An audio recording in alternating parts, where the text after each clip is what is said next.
Welcome to our channel. Today we how to authenticate with Proton VPN for secure access and plan verification. Beginner guide step by step clearly.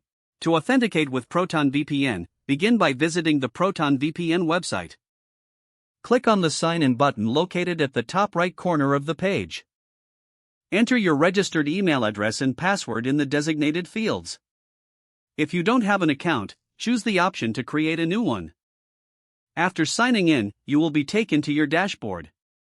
Here, you can view your current subscription plan. To verify your plan, navigate to the Accounts section. Check for details such as the plan type, expiration date, and available features. If you need to upgrade or change your plan, look for the Upgrade button. Follow the prompts to select a new plan that suits your needs. Once your plan is updated, return to the dashboard. To connect to Proton VPN, select the VPN option from the menu. Choose a server location from the list provided. Click the Connect button to initiate the VPN connection. The app will display a notification once the connection is established. You are now authenticated and securely connected to Proton VPN.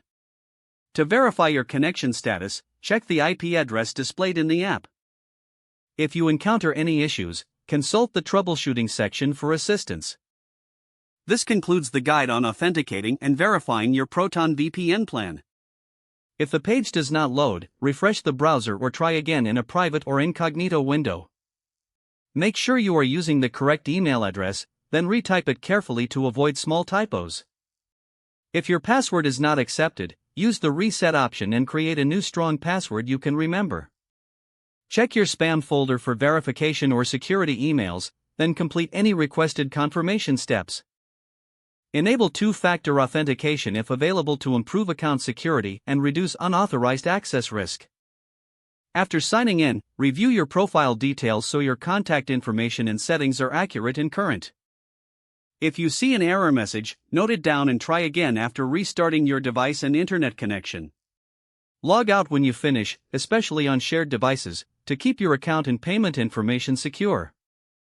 If the page does not load, refresh the browser or try again in a private or incognito window. Don't forget to like this video and subscribe to our channel for more step-by-step tech guides.